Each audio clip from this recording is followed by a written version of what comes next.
ನಿಮ್ಮನೆಲ್ಲೂ ಕೂಡ ಅಂಗವಿಕಲರಿದ್ದವರಿಗೆ ಅಜ್ಜ ಅಜ್ಜಿ ಇದ್ದವರಿಗೆ 7 ಬಂಪರ್ ಘೋಷಣೆ ಸರ್ಕಾರದಿಂದ.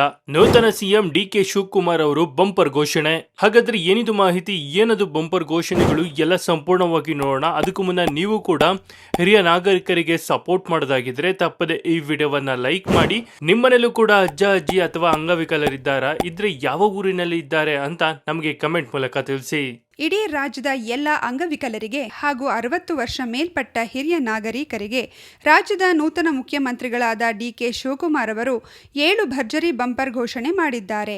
ರಾಜ್ಯದಲ್ಲಿರುವ ವಿಕಲಚೇತನರು ಹಾಗೂ ಹಿರಿಯ ನಾಗರಿಕರಿಗೆ ರಾಜ್ಯದ ನೂತನ ಮುಖ್ಯಮಂತ್ರಿ ಡಿಕೆ ಶಿವಕುಮಾರ್ ಅವರು ಇದೇ ಮೊದಲ ಬಾರಿಗೆ 7 ಬಗೆಯ ಹೊಸ ಬಂಪರ್ ಗಿಫ್ಟ್ ನೀಡಿದ್ದಾರೆ. ಬನ್ನಿ, ಹಾಗಿದ್ರೆ ನಿಮ್ಮ ಮನೆಯಲ್ಲಿ ಯಾರಾದರೂ ವಿಕಲಚೇತನರು ಅಥವಾ 60 ವರ್ಷ ಮೇಲ್ಪಟ್ಟ ಹಿರಿಯ ನಾಗರಿಕರಿದ್ರೆ ತಪ್ಪದೆ ಈ ವಿಡಿಯೋಗೆ ಈಗಲೇ ಒಂದು ಲೈಕ್ ಮಾಡಿ. ಹಾಗೂ ಇಷ್ಟಕ್ಕೂ ನೂತನ ಮುಖ್ಯಮಂತ್ರಿಗಳಾದ ಡಿಕೆ ಶಿವಕುಮಾರ್ ಅವರು ನೀಡಿರುವ ಭರ್ಜರಿ ಬಂಪರ್ ಗಿಫ್ಟ್ಗಳು ಏನೇನು ಅನ್ನುವ ಬಗ್ಗೆ ಕಂಪ್ಲೀಟ್ ಮಾಹಿತಿಯನ್ನು ತಿಳಿದುಕೊಳ್ಳಲು ವಿಡಿಯೋವನ್ನು ತಪ್ಪದೆ ಕೊನೆಯವರೆಗೂ ನೋಡಿ.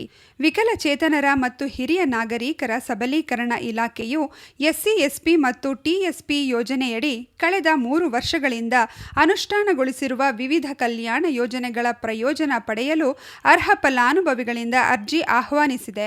ಮೊದಲನೆಯದಾಗಿ ವಿಕಲಚೇತನ ವಿದ್ಯಾರ್ಥಿಗಳಿಗೆ ವಿದ್ಯಾರ್ಥಿ ವೇತನ. 1ನೇ ತರಗತಿಯಿಂದ ಸ್ನಾತಕೋತ್ತರ ಪದವಿಯವರೆಗೆ ವ್ಯಾಸಂಗ ಮಾಡುತ್ತಿರುವ ಅರ್ಹ ವಿಕಲಚೇತನ ವಿದ್ಯಾರ್ಥಿಗಳಿಗೆ ಈ ಯೋಜನೆಯಡಿ ವಿದ್ಯಾರ್ಥಿ ವೇತನವನ್ನು ಮಂಜೂರು ಮಾಡಲಾಗಿದೆ. 2001-2ನೇ ಸಾಲಿನಿಂದ ಈ ಯೋಜನೆಗೆ ಆದಾಯ ಮಿತಿಯಿಂದ ವಿನಾಯಿತಿ ನೀಡಲಾಗಿದ್ದು, ಅರ್ಹ ವಿದ್ಯಾರ್ಥಿಗಳು ಎಸ್ಎಸ್ಪಿ ಪೋರ್ಟಲ್ ಮೂಲಕ ಆನ್ಲೈನ್ನಲ್ಲಿ ಅರ್ಜಿ ಸಲ್ಲಿಸಬಹುದು. ಎರಡನೆಯದಾಗಿ ಪ್ರತಿಭಾವಂತ ವಿಕಲಚೇತನ ವಿದ್ಯಾರ್ಥಿಗಳಿಗೆ ಪ್ರೋತ್ಸಾಹ ಧನ. ಸಾರ್ವತ್ರಿಕ ಪರೀಕ್ಷೆಗಳಲ್ಲಿ 60%ಕ್ಕಿಂತಲೂ ಹೆಚ್ಚಿನ ಅಂಕಗಳನ್ನು ಪಡೆದು ತೇರ್ಗಡೆಯಾದ ಪ್ರತಿಭಾವಂತ ವಿಕಲಚೇತನ ವಿದ್ಯಾರ್ಥಿಗಳಿಗೆ ಪ್ರೋತ್ಸಾಹ ಧನ ನೀಡಲಾಗುತ್ತದೆ. ಆಸಕ್ತರು ಸೇವಾ ಸಿಂಧು ಪೋರ್ಟಲ್ ಮೂಲಕ ಅರ್ಜಿ ಸಲ್ಲಿಸಿ ಈ ಸೌಲಭ್ಯವನ್ನ ಪಡೆಯಬಹುದು. ಮೂರನೆಯದಾಗಿ ಉಚಿತ ಸಾಧನ ಸಲಕರಣೆಗಳ ವಿತರಣೆ. ವಿಕಲಚೇತನರಿಗೆ ದೈನಂದಿನ ಜೀವನದಲ್ಲಿ ಅತ್ಯಗತ್ಯವಾಗಿರುವ calipers, braille watch, walking stick, ಕೃತಕ ಕಾಲು ಅಥವಾ ಕೈ, ಆಸರೆ ಕೋಲು, ಶ್ರವಣ ಸಾಧನ ಮುಂತಾದ ಪರಿಕರಗಳನ್ನು ಗರಿಷ್ಠ 15,000 ರೂಪಾಯಿಗಳ ಮಿತಿಯೊಳಗೆ ಉಚಿತವಾಗಿ ನೀಡಲಾಗುತ್ತದೆ. ಆದಾಯ ಮಿತಿ ಗ್ರಾಮೀಣ ಪ್ರದೇಶದವರಿಗೆ ವಾರ್ಷಿಕ 11,500 ರೂಪಾಯಿ ಹಾಗೂ ನಗರ ಪ್ರದೇಶದವರಿಗೆ ವಾರ್ಷಿಕ 24,000 ರೂಪಾಯಿಗಳ ಆದಾಯ ಮಿತಿ ನಿಗದಿಪಡಿಸಲಾಗಿದೆ. ಅರ್ಜಿ ಸಲ್ಲಿಕೆ. ಸೇವಾ ಸಿಂಧು ಪೋರ್ಟಲ್ ಮೂಲಕ ಆನ್ಲೈನ್ನಲ್ಲೇ ಅರ್ಜಿ ಸಲ್ಲಿಸಿ ಜಿಲ್ಲಾ ವಿಕಲಚೇತನರ ಕಲ್ಯಾಣಾಧಿಕಾರಿಗಳ ಕಚೇರಿ ಮೂಲಕ ಸೌಲಭ್ಯ ಪಡೆಯಬಹುದು. 4ನೇಯದಾಗಿ ವಿಕಲಚೇತನರನ್ನ ಸಾಮಾನ್ಯರು ಮದುವೆಯಾದರೆ ಪ್ರೋತ್ಸಾಹ ಧನ. ವಿಕಲಚೇತನ ಯುವಕ ಅಥವಾ ಯುವತಿಯನ್ನ ವಿವಾಹವಾಗುವ ಸಾಮಾನ್ಯ ಯುವಕ ಅಥವಾ ಯುವತಿಯರಿಗೆ ನಿರಂತರ ಮಾಸಿಕ ಆದಾಯ ದೊರೆಯುವಂತೆ ಮಾಡಲು ಈ ವಿಶೇಷ ಯೋಜನೆ ರೂಪಿಸಲಾಗಿದೆ.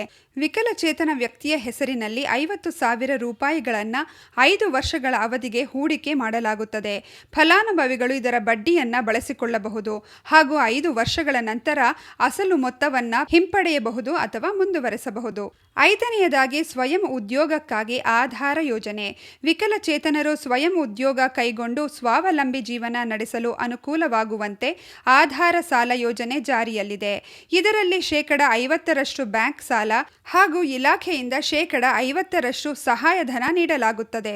ಸೇವಾ ಸಿಂಧು ಪೋರ್ಟಲ್ ಮೂಲಕ ಆನ್ಲೈನ್ನಲ್ಲಿ ಅರ್ಜಿ ಸಲ್ಲಿಸಿ ಜಿಲ್ಲಾ ವಿಕಲಚೇತನರ ಕಲ್ಯಾಣಾಧಿಕಾರಿಗಳ ಮೂಲಕ ಇದರ ಪ್ರಯೋಜನ ಪಡೆಯಬಹುದು. 6ನೇಯದಾಗಿ ವಿಕಲಚೇತನ ಮಕ್ಕಳ ಕೇಂದ್ರೀಕೃತ ವಿಶೇಷ ಶೈಕ್ಷಣಿಕ ಯೋಜನೆ. ಬುದ್ಧಿಮಾನ್ಯತೆ, ದೃಷ್ಟಿದೋಷ ಹಾಗೂ ಶ್ರವಣ ದೋಷವುಳ್ಳ ಮಕ್ಕಳಿಗಾಗಿ ವಸತಿಯುತ ಹಾಗೂ ವಸತಿ ರಹಿತ ಶಾಲೆಗಳು ಸೇರಿದಂತೆ ಒಟ್ಟು 164 ವಿಶೇಷ ಶಾಲೆಗಳನ್ನು ಸ್ವಯಂ ಸೇವಾ ಸಂಸ್ಥೆಗಳ ಮೂಲಕ ನಡೆಸಲಾಗುತ್ತಿದೆ. 7ನೇಯದಾಗಿ ಹಿರಿಯ ನಾಗರಿಕರಿಗಾಗಿ ಹಗಲು ಯೋಗಕ್ಷೇಮ ಕೇಂದ್ರಗಳು. ರಾಜ್ಯದ 30 ಜಿಲ್ಲೆಗಳಲ್ಲಿ ಹಿರಿಯ ನಾಗರಿಕರಿಗಾಗಿ ಹಗಲು ಯೋಗಕ್ಷೇಮ ಕೇಂದ್ರಗಳನ್ನು ಸ್ಥಾಪಿಸಲು ಸರ್ಕಾರ ಅನುಮೋದನೆ ನೀಡಿದೆ. ಪ್ರತಿ ಕೇಂದ್ರದಲ್ಲಿ ಸುಮಾರು 50ರಿಂದ 150 ಫಲಾನುಭವಿಗಳಿಗೆ ಅವಕಾಶವಿದ್ದು, ಸರ್ಕಾರದಿಂದ ವಾರ್ಷಿಕ 9.84 ಲಕ್ಷ ರೂಪಾಯಿಗಳ ಅನುದಾನ ಬಿಡುಗಡೆ ಮಾಡಲಾಗುತ್ತದೆ.